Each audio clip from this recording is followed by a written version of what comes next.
예, 안녕하세요. 이제 모의고사 노동법이 첫 번째 모의고사에 대한 해강을 하도록 하겠습니다. 자, 1번 노동조합 설립신고에 관한 설명으로 옳지 않은 것은 설립신고에 대한 내용들은 꽤 자주 나오는 그런 내용 중에 하나죠. 한번 보겠습니다. 1번 이 이상의 광역시에 걸치는 단위 노동조합은 노동부 장관에게 설립신고를 한다. 그러니까 행정안창에게 설립신고하는 겁니다. 그때 여러분들이 만약에 연합노조인 경우다. 그 다음에 이 이상의 특별시, 광역시에 걸쳐 있다. 이런 경우에는 노동부 장관이 이 설립신고의 대상이 됩니다. 자, 만약에 이 이상의 이게 시군구에 걸쳐 있다. 이 이상의. 자, 그 경우에는 특별시장, 광역시장, 도지사 같은 경우가 역할을 수행하게 되고요. 일반 노동조합 같은 경우에는 시장, 군수, 구청장이 역할을 수행하게 되겠죠. 자, 당연히 여러분들 알고 있는 그런 내용들이에요. 그래서 이 케이스는 이 이상의 광역시에 걸쳐 있는 그런 노조이기 때문에 이때는 노동부 장관에게 설립신고하도록 되겠죠. 연합노조와 이 이상의 광역시, 특별시, 도에 걸쳐 있다. 이 경우에는 노동부 장관에게 설립신고를 합니다. 설립신고할 누락사항이 있어요. 그때는 이제 보완을 요구하고 보완 안 해가지고 오면 설립신고를 발휘하는 거죠. 그 설립신고에 대해서 설립신고하게 되면 심사하는 겁니다. 심사에서 이게 하자가 없다. 하자가 없는 경우에는 설립신고증을 3일 이내에 교부해주고, 만약에 하자가 있어요. 하자가 있는데 이게 사선하자, 절차자가 있다. 그러니까 뭐 누락이 있거나 보완이 필요한 거죠. 누락이 있거나 허위가 있는 겁니다. 그때는 20일 이내 기간 동안에 보완을 요구하고, 보완해가지고 오면은 설립신고증을 교부하는 구조입니다. 만약에 보완을 안 해가지고 오면은 반려를 해요. 그리고 반려하는 사유가 이 실체적인 하자가 있는 경우에, 노동조합법 2조 4호 강목에 해당한다. 그러니까 사용자나 그 이익 대표자의 참가를 허용하는 경우, 경비의 주된본을 원조하는 경우, 공제 수양 기타 복리사업을 목전하는 경우, 근로자가 아닌 자의 가입을 허용하는 경우, 주로 정치운동을 목전하는 경우, 이 경우는 아예 반려를 하도록 하고 있죠. 자, 그 다음에 설립신고할 때 조합원 명부에 대해서는 신고할 필요가 없습니다. 설립신고서에는 조합원 수를 기재합니다. 조합원의 이름이 아니고 신고할 필요가 없어요. 자, 4번 나중에 설립신고가 나온 다음에도 변경신고를 해야 되는데 이게 주된 사무소 소지를 변경을 했어요. 이때도 변경신고를 30일 이내에 해야 됩니다. 누구에게요? 행정관청에게. 노동위원회는 이 내용이 없죠. 그러니까 행정관청에게 변경신고를 해야 됩니다. 그리고 지분화분해는 이게 명칭여에 불과하고 조합 설립신고 할 수 있습니다. 원래는 노조의 하부기관인데 지분화분해라고 하더라도 설립신고는 가능하다. 이게 우리 시행령에 나와 있죠. 자, 2번 국제노동기구 관련 설명입니다. 국제노동기구는 가끔 문제가 나오는 그런 파트로 이해하시면 되겠습니다. 특별히 이제 최근에 문제정보에서도 국제노동기구에 대한 이 내용들을 초반에 꽤 많이 얘기했기 때문에 여러분들 충분히 문제가 나올 수 있는 그런 파트예요. 자, 협약은요, 우리나라가 비준 공포했으면은 국내법과 동일한 효력을 가지게 됩니다. 맞아요. 자, 공고는요, 협약과 공고가 있는데 공고는 구속력이 없습니다. 이거는 가이드라인의 역할만 수행하는 거죠. 맞고요. 3번 우리나라가 비준을 한 게 있고 비준하지 않은 게 있습니다. 그 중에서도 핵심 협약이 있어요. 핵심 협약 중에 비준 한 게 있고 안 한 게 있습니다. 특별히 강제근로에 대한 2개의 협약, 그리고 단결권과 단체 계속권에 대한 2개의 협약은 비준이 아직 안 돼 있습니다. 안 돼 있고 아동의 근로에 대한 2개의 협약과 차별금지에 대한 2개의 협약은 비준이 돼 있습니다. 그렇게 하시면 되겠습니다. 자, 2번은, 3번은 단결권에 관한 그런 협약이죠. 비준하지 않았습니다. 하지만, 그럼 또 하나 줘야 될 게, 비준하지 않았으면은, 이거 아무런 국제노동기구가 이에 대한 감시를 안 할까요? 안 해요. 비준하지 않았다고 하더라도 이에 대한 감시는 하게 됩니다. 3번이 틀렸죠. 자, ILO총회는 각 나라에서 이제 사용자 대표 하나, 근로자 대표 하나, 정부 대표 2명이 참석하는 구조로 구성이 되어 있습니다. 자, 맞고요. 5번. 그럼 여기에 대해서 협약이나 공고를 채택합니다. 그때는 각 나라에서 모인 대표단이 있을 거 아니에요. 그 대표단에서 이제 전체 모인 총회에 참석한 총회원들의 3분의 2가 찬성을 해야지만 협약이나 공고로 채택이 되는 구조가 되어 있습니다. 3분의 2 중요하죠. 그렇게 하시고요. 자, 3번. 헌법상의 근로상권에 관한 설명을 옳지 않은 것은, 자, 근로상권의 성격은요, 이게 사회권이기도 하고 자유권이기도 해요. 그러니까 국가에 대해서 개입하지 마, 노조 만드는 데 개입하지 마, 이런 권리기도 하고, 경우에 따라서는 노조 만드는 거 좀 국가가 좀 보호해줘, 이런 권리기도 해요. 그래서 우리 헌재 입장은 사회적 보호 기능을 담당하는 자유권, 혹은 사회권적 성격을 띤 자유권이다, 이런 표현을 쓰고 있습니다. 단결권은 이 근로자 개인의 권리이기도 하고 혹은 노조 자체에 대한 행사권이기도 합니다. 하지만 단결권에는 단결해야 되는 적극적인 단결권, 이건 포함되지만 단결하지 않을 자유, 소극적인 단결권은 단결권의 내용이 아닌 것으로 우리 현재는 보고 있습니다.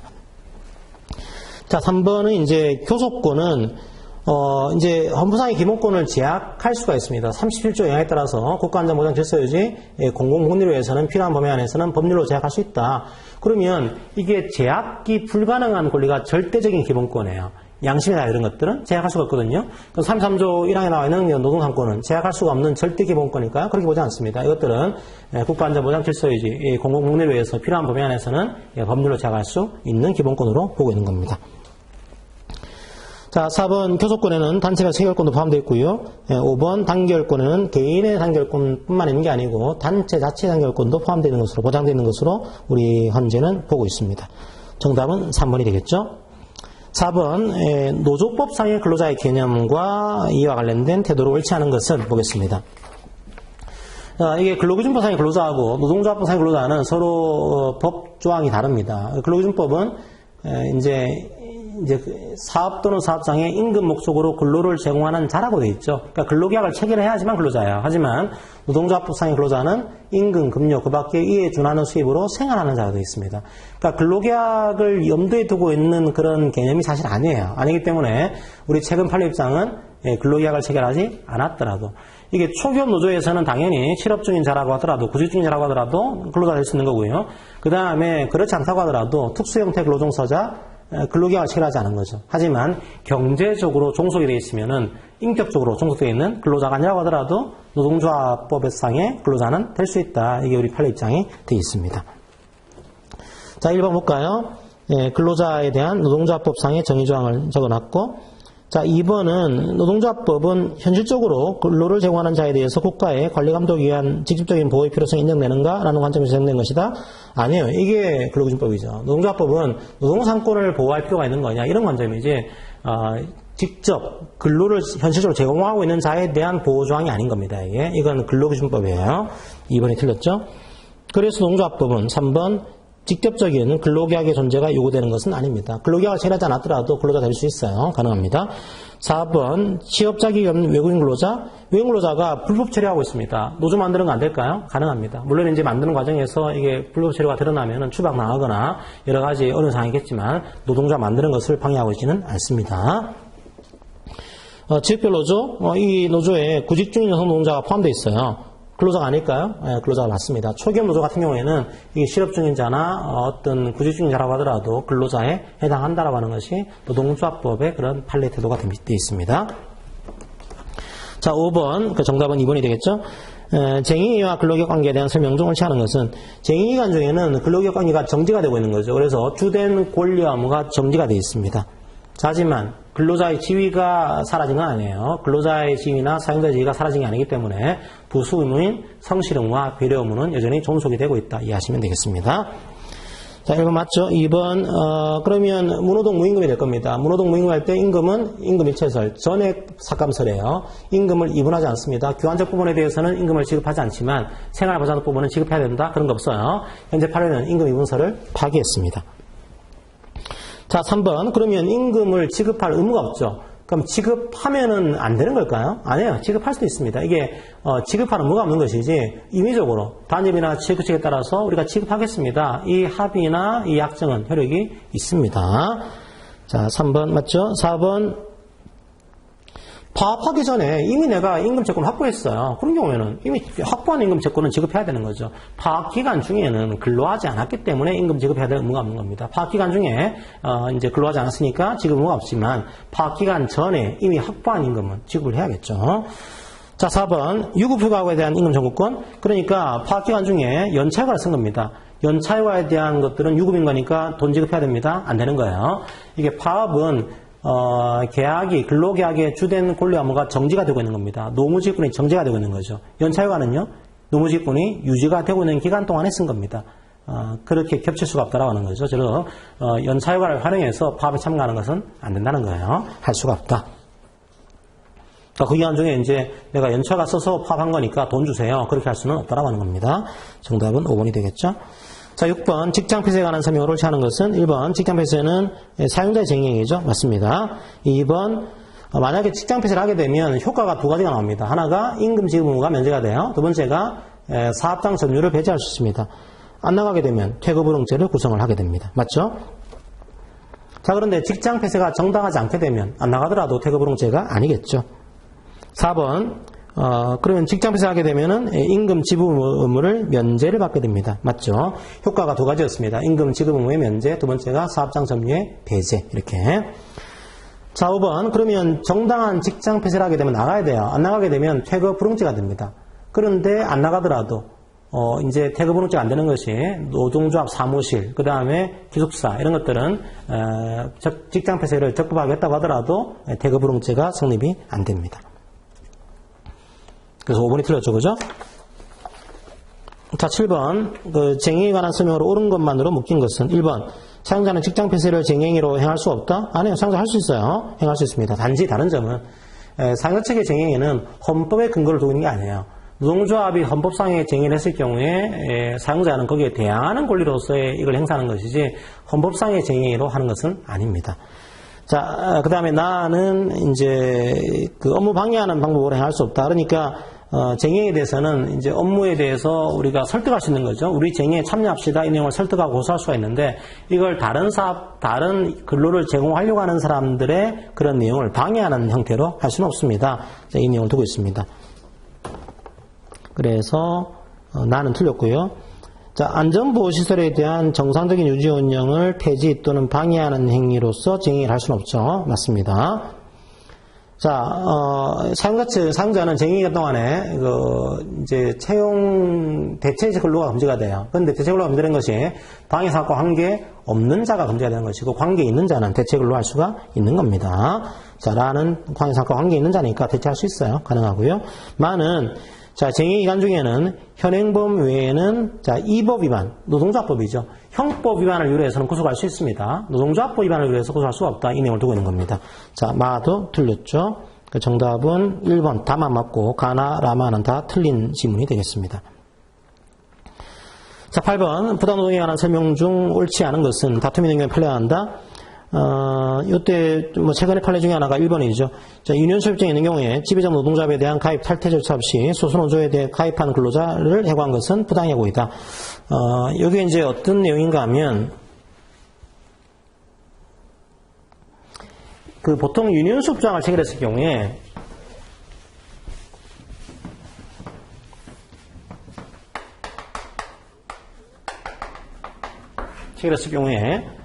보통 이렇게 하거든요. 여기가 이제 다수 노조가 있고 지배 노조가 되겠죠. 지배적 노조.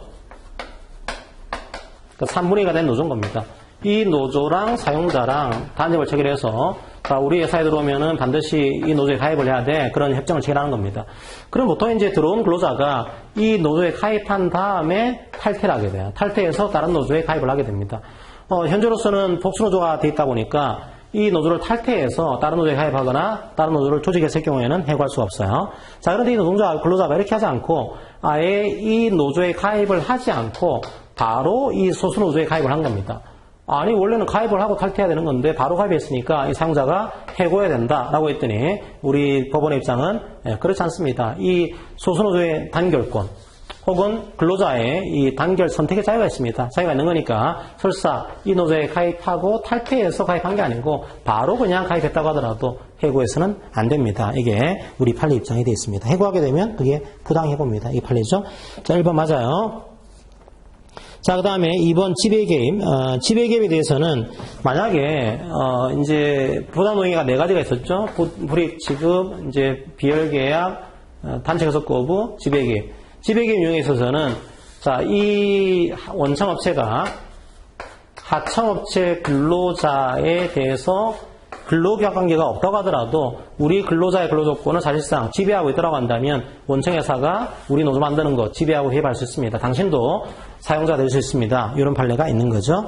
자, 그런 사용자에 해당한다. 그러니까 나에 대해서 어떤 근로계약을 체결하지 않았더라도 나의 근로조건을 실질적으로 지배력을 행사할 수 있다고 한다면 지배개입 형태의 사용자가 될 수는 있습니다. 원청회사가 하더라도 가능합니다. 이게 우리 판례 시각이죠. 맞아요. 3번 지배개입은 중요한 것이 단결권의 침해가 발생했다. 결과 발생은 중요하지 않습니다. 단지 중요한 것은 지배개입 의사는 필요하고 결과는 필요하지 않다. 이렇게 하시고요. 4번, 불이익 지급은, 이제, 이런 거죠. 불이익 지급은 의사가 있어야겠죠.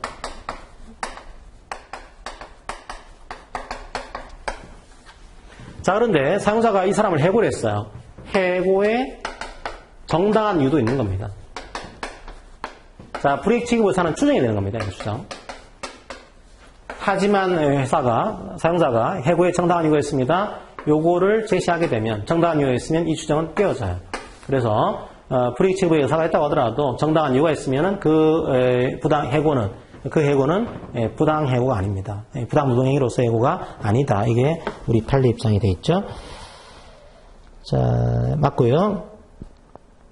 위장폐업은 부당 해고입니다. 그리고 위장폐업을 통한 해고는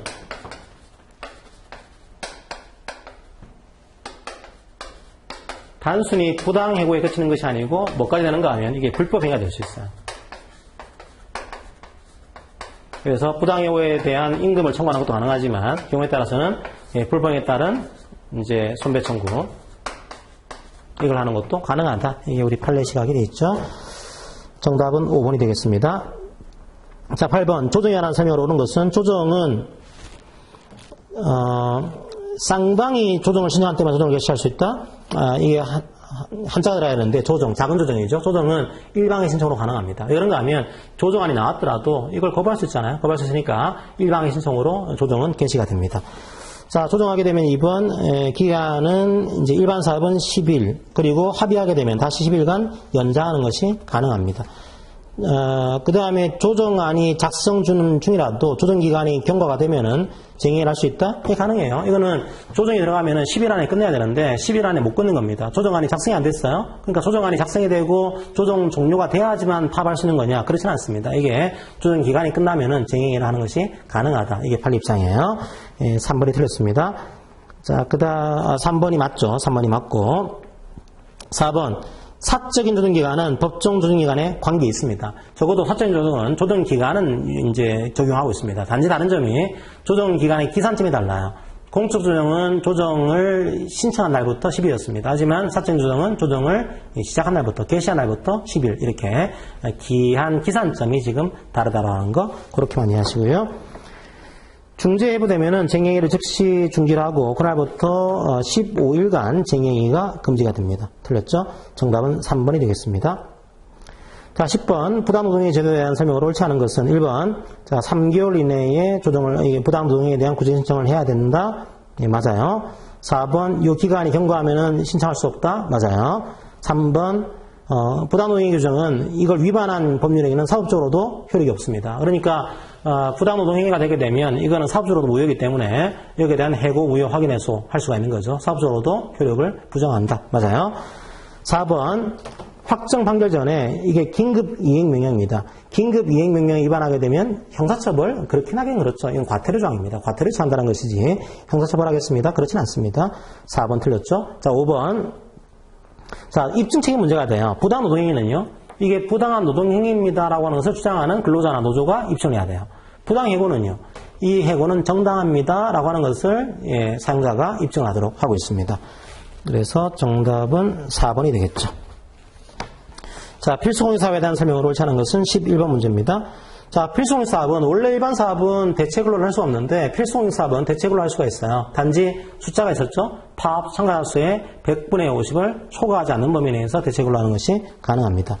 틀렸죠. 전체 조합원이 아니고 파업 참가자 수의 100분의 50이에요. 2번 이제 필수 유지 업무가 또 있죠. 그러니까 이 필수공익사업은 이게 직권정지를 없애는 대신에 대체근로를 일부 형했고 필수 유지 업무를 또 만들었습니다. 필수 유지 업무 방해해서는 안 되겠죠. 그리고 이걸 하기 위해서 노사는 서로 간에 필수 유지 업무 협정을 서면으로 체결하고 쌍방이 서명 또는 날인을 해야 됩니다. 맞고요. 근데 만약에 이걸 자기들이 합의가 안 됐어요. 합의가 안 된 경우에는 노동위원회에 신청합니다. 신청하게 되면 노동위원회가 필요재산도의 유준형 수준, 대상 직무, 필요연원 등을 이제 결정을 하게 됩니다. 자, 항공운수, 혈액공급사업은 필수공익사업에 해당합니다. 맞죠? 예, 정답은 1번이 되겠습니다. 자, 12번 그 기간이 바르게 연결된 것은 자, 여러분들이 제가 뒤에 그 표로 그려놨으니까 참조를 하시고요. 2번이 옳고요. 설립신고서나 규약의 보완기간은 20일이었죠. 3번 결의나 처분이 귀하게만 됐습니다. 그때는 이제 행정관청이 노동위원회 의결을 얻어가지고 시정을 명할 수 있는데 그 시정 명령 이행 기간이 또 30일이었습니다. 조정 기간은 일반 사업은 10일, 공익 사업은 15일이었죠. 긴급 조정할 경우에 쟁의 금지 기간은 20일이 아니고 30일이 되어 있습니다. 자, 나머지 필요한 것들은 제가 교재에 정리해놨으니까 이 문제를 보면서 여러분들이 정리를 다시 한번 하시고요. 자, 13번 다음 중 신고 기간이 다른 것은 이것도 한번 정리할 겸 해서 제가 문제를 만들어서 올려놨습니다. 자, 1, 2, 3, 5번은 다 행정관청이에요. 그런데 4번 사적인 조정을 하겠습니다. 이걸 신고하는 것은 노동위원회에 신고합니다. 그 내용들 여러분들이 이해하시라고 제가 문제를 만들어놨어요. 참조하시고요. 자, 14번 볼까요? 단체에 관한 설명으로 옳지 않은 것은 한번 보겠습니다.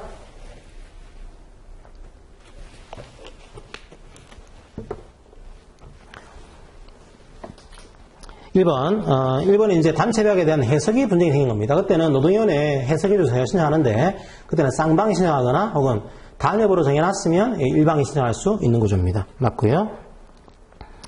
자, 그 다음에 2번은 단체벽에 대한 규범적 효력의 한계죠. 그래서 근로조건을 불리하게 변경하는 내용의 단체배약 체결할 수 있습니다. 왜요? 협약자치 원칙에 따라서 가능합니다. 가능한데 이 경우는 개별 근로자의 동의나 수권을 받을 필요는 없어요. 맞아요. 그러면 개별 근로자의 동의나 수권을 받을 필요가 있는 경우에는 이미 개별 근로자에게 그런 처분권이 넘어와 있는 경우 그 케이스에서는 개별 근로자의 동의나 수권이 필요합니다. 하지만 그런 경우 아니면은 그럴 필요는 없다라고 하는 게 판례 시각이고요. 자, 3번. 그러면 개별 근로자의 동의받지 않더라도 불리하게 변경하는 내용의 단체배약이 효력이 있습니다. 다만 이게 현저히 한인생 결여가 돼 있다. 이게 노조 목적을 벗어난 거다. 이 경우에는 협약의 효력을 부정을 하게 됩니다. 4번. 단체배약 내용 중에서 위법한 내용이 있습니다. 그때는 행정관청이 노동위원회의 의결을 얻어가지고 그 시정을 명할 수가 있도록 하고 있죠. 자, 4번 직권 아니에요. 틀렸고요. 자, 5번이 그 내용이죠. 이미 지급 청구권이 발생한 임금이나 퇴직금. 이미 개인한테 처분권이 넘어와 있는 겁니다. 이때는 개인 근로자의 어떤 위임이 필요한 거죠. 개별 근로자의 동의나 수권을 받아가지고 포기를 해야지. 그렇지 않다라고 한다면 단체명만으로서는 이에 대한 포기나 이런 지급 유예 같은 것들을 할 수는 없다. 맞습니다. 정답은 4번이 되겠습니다. 자, 15번 노동조합의 조직 형태 변경에 관한 설명 중 옳지 않은 것은 이제 지회가 있는데요. 이 지회가 세 가지가 있겠죠. 하나가 기업별 노조에 준하는 지회. 이 케이스는 법인격도 있고 그 다음에 독자적인 단체배약 체결 능력도 있고 이런 케이스. 두 번째가 기업별 노조의 유사한 단체. 이 케이스는 법인으로서의 실질을 가지고 있지만 독자적인 단체배약 체결 능력은 없는 겁니다. 이 두 개 다 조직 형태 변경의 결의 주체가 될 수 있다고 하는 것이 우리 판례의 시각이 되어 있습니다. 그러니까 일종의 법인 아닌 사단성이 있는 거죠. 그러니까 일종의 죄송해요. 설명을 잘못했네요. 제가 다시 정리하게 되면 어떤 지위가 있을 때 기업으로 준하한다. 준하는 케이스는 이게 사단성이 있는 겁니다. 그리고 독자적인 단체 교섭과 단협 체결 능력이 있는 거죠. 이 경우도 가능하고요. 그 다음에 기업별로자 유사한 얘기는 사단적인 성격은 띠고 있습니다. 하지만 독자적인 단체 교섭, 단체배약 체결 능력은 가지고 있지 않습니다. 이 경우도 조직 형태 변경을 결의하는 주체가 될 수 있다. 이게 우리 판례의 시각이죠. 자, 그리고 조직 형태 변경 결의를 하게 되면 그 효과로서 이제 재산 관계와 단체배약 주체로서의 지위를 그대로 승계한다. 맞습니다. 그리고 실질 조건은요. 이게 조직 형태 변경이 되기 위해서는 실질 조건이 동일성이 있어야 돼요. 두 번째가 절차 요건은 조합원의 과반수가 출석하고 출석한 3분의 2가 찬성을 해야 됩니다.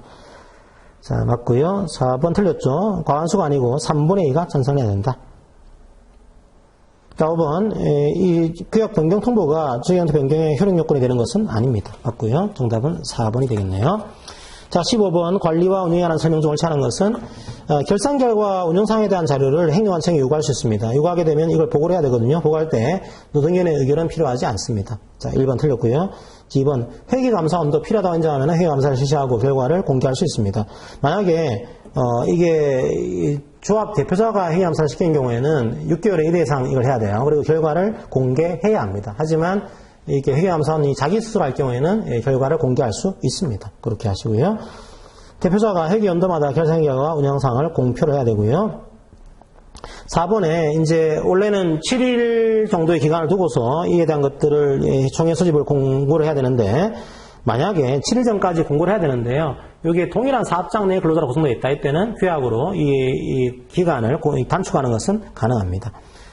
자, 5번 주된 사무소에 비치해야 됩니다. 30일 내에 이제 주된 사무소 소지에 비치하도록 규정을 두고 있죠. 자, 1번이 정답이 되겠습니다. 17번 공정대표무에 관한 설명을 오는 것은 자, 공정대표무는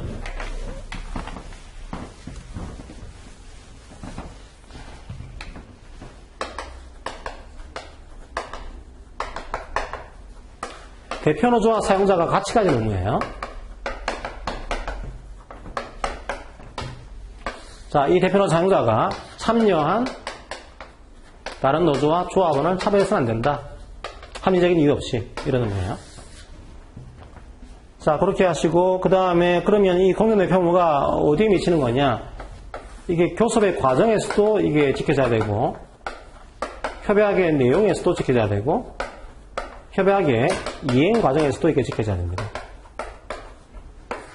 그리고 협약의 내용의 이행 과정에서 특별히 대표노조에게 이게 상시 사무실을 제공했으면은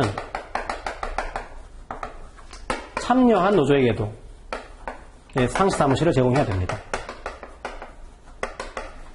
하지만 반드시 비례적일 필요는 없어요.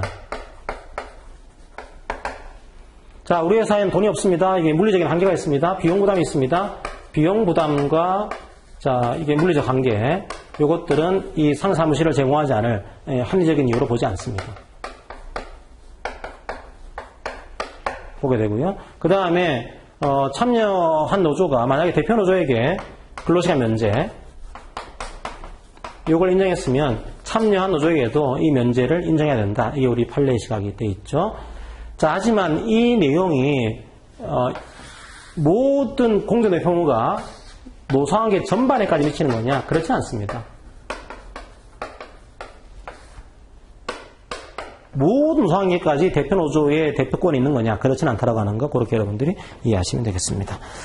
자, 17번 옳은 것은 이제 그래서 1번 맞고요. 2번 근로시간 면제 이 공정대표무 위반에 해당하죠, 그죠? 맞아요. 그러니까 1번은 교섭 과정에서도 준수돼야 됩니다, 이게. 자, 2번은 근로시간 면제 제도에 대해서 안 주게 되면 위반이다, 맞죠? 자, 그 다음에 3번은 만약에 공정대표무를 위반하게 되면 이에 대해서 이걸 불법행위로 봐서 이에 대한 손배 책임을 부담을 시킵니다. 맞아요. 4번 대표권은 노사관계 이제 부담시키는 거죠. 3번 틀렸죠. 그러니까.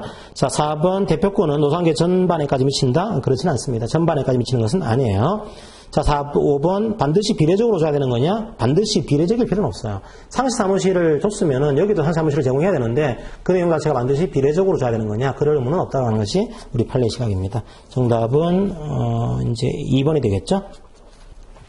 자, 18번 설립신고증을 교부받은 노동자비 아닌 근로단체의 법적 지위에 관한 설명 중 옳지 않은 것은 그러니까 이제 법의 노조겠죠. 법의 노조에 대한 법적 지위. 자, 법의 노조는 행정적인 편의 조항을 적용받을 수는 없다라고 하는 그런 한계를 가지고 있습니다. 그래서 1번은 교섭 거부에 대해서는 부당 노동행위에 대한 고지 신청 못하는 거죠. 노동위원회에 대한 행정기구에 이 신청을 못하는 겁니다. 2번 노조라는 명칭도 사용을 못해요. 3번 조세를 부과합니다. 만약에 법률노조의 경우에는 사업체를 제외하고서는 조세를 부과하지 않습니다. 하지만 이 경우는 조세를 부과할 수 있는 거죠. 하지만 4번 법 외 노조는 분호에 대한 고지 신청을 할 수 없지만 이 법의 노조에 속되어 있는 근로자 개인은 분호 고지 신청을 하는 것이 가능하다. 이렇게 보시면 되겠죠. 4번이 틀렸고요. 노동위원회에 가는 것은 또 안 되는 거죠. 쟁의조정 신청을 할 수 없다. 맞습니다. 정답은 4번이 되겠죠. 자, 19번 규약에 관한 설명으로 옳은 것은 자, 규약으로 조합비를 납부하지 않은 조합원의 권리를 제한하는 것이 가능합니다. 맞습니다. 2번 규약에 대한 변경 내용은 출석조합원 3분의 2가 찬성을 해야 됩니다. 틀렸죠?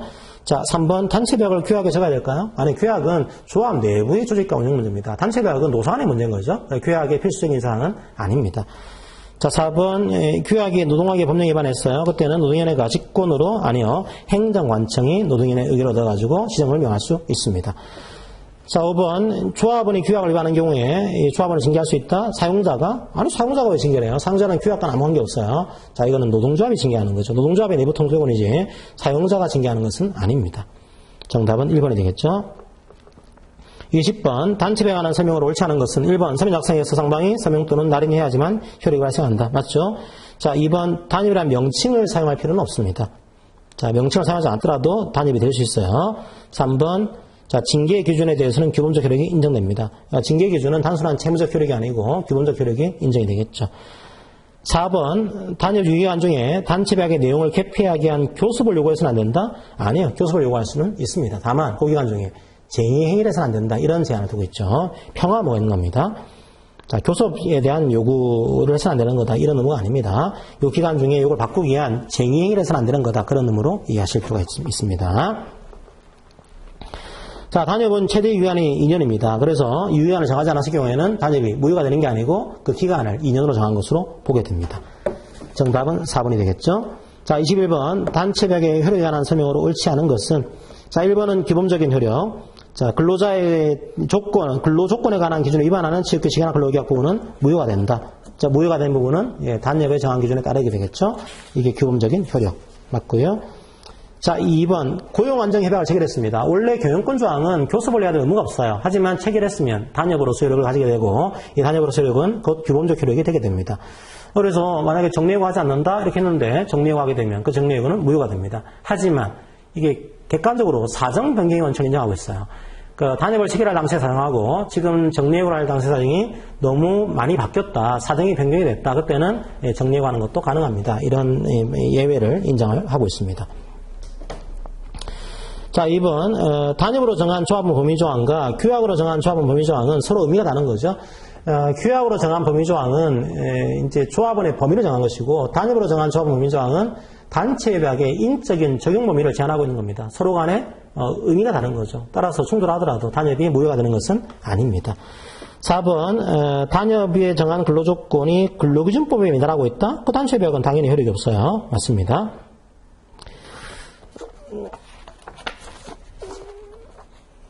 자, 단체협약에 그 5번은 무슨 말인가 하면 경영권 사항에 대해서 합의해야 된다.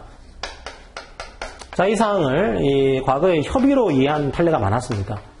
자, 하지만 또 다른 판례는 경영권에 대해서는 합의해야 된다 이렇게 하지 않고 조합 간부는 합의하고 조합원은 협의한다라고 됐을 경우에 그때는 합의와 협의를 구분하고 있는 거죠. 그때 이제 합의를 협의로 서간다? 그럴 수는 없다는 겁니다, 이게. 그래서 이걸 구분하고 있는 경우에는 합의는 합의인 거다. 이게 우리 판례 시각이 되어 있는 겁니다. 자, 5번이 틀렸죠? 자, 22번부터는 개별법의 내용으로 들어갑니다. 첫 번째가 노사협의회. 노사협의회는 근로자, 사용자위원 동수로 구성이 되고요. 자, 2번, 사용자는 근로자위원회 선출에 개입할 수 없습니다. 자, 그리고 또 한 가지는 오히려 기본적 편의를 제공을 해야 합니다. 해서는 안 되는 게 아니고 기본적 편의를 제공해야 한다. 자, 2번이 틀렸어요. 자, 위원 임기가 끝났더라도 후임자는 그 다음 위원이 선출될 때까지는 직무를 담당한다. 맞고요. 자, 노조가 있습니다. 과반수 노조가 있는 경우에는 노동자 대표자가 당연직 근로자인이 돼요. 네, 그렇죠. 노사협의회 구조는 근로자위원이 있고요. 그럼 누가 되는 거냐, 이게. 여기가 과반수가 되는 노조가 있는 경우에는 노동자 대표자가 당연직으로 그 다음에 노조가 유축을 합니다. 근데 우리 회사에 그런 노조가 없어요. 없는 경우에는 근로자가 선출합니다. 근로자가 선출. 직접, 비밀, 문명으로. 자, 그런 구조가 되어 있습니다. 자, 그 다음에 노사협의회는 정기회의가 3개월입니다. 3개월마다 정기회의를 개최해야 된다. 맞고요. 정답은 2번이 되겠네요. 자, 23번. 교원의 노조에 관한 법률에 관한 설명으로 옳지 않은 것은 1번. 전임자가 있습니다. 전임자는 임용권자가 허가하게 되면 전임자 둘 수 있습니다. 가능하고요. 자, 2번. 정치활동. 원래 일반 노조는 정치활동 가능하거든요. 하지만 교원 노조와 공무 노조는 정치활동을 금지하고 있습니다. 해서는 안 된다. 자, 2번. 교섭위원은 대표자와 조합원으로 구성되고 있고요. 4번. 교원 노조는 행정관청이 아니고 바로 노동부 장관에게 설립신고를 합니다. 자, 그리고 협약의 내용을 보게 되면 이게 공무노조군, 이제 교원노조군 체결한 단협 내용이 법령이나 조례, 예산에 관련되어 있다. 이때는 반협으로서의 효력을 갖지 않습니다. 효력이 없지만 이 내용이 이행될 수 있도록 성실하게 노력을 해야 돼요. 자, 이런 의무를 부과하고 있습니다. 그러니까 주로 공무노조나 교노조는 법령이 바뀌어야지만 자기들의 근로조건을 바꿀 수가 있거든요. 그래서 담임령이 이런 경우에는 효력이 없지만 국회 찾아가서 열심히 될 수 있도록 노력하세요. 이런 의무는 부과를 하고 있는 겁니다. 자, 5번이 틀렸죠. 자, 24번 공무원 노동조합법에 대한 설명을 옳지 않은 것은 교원인 공무원과 사실상 노무에 종사하는 공무원은 이 법을 적용하지 않습니다. 왜 그럴까요? 이게 사실상 노무에 종사하는 공무원은 일반 노동조합법을 적용하게 돼 있고 교원 공무원은 교원노조법을 적용하는 구조가 돼 있어요. 그래서 빠지는 구조가 돼 있죠.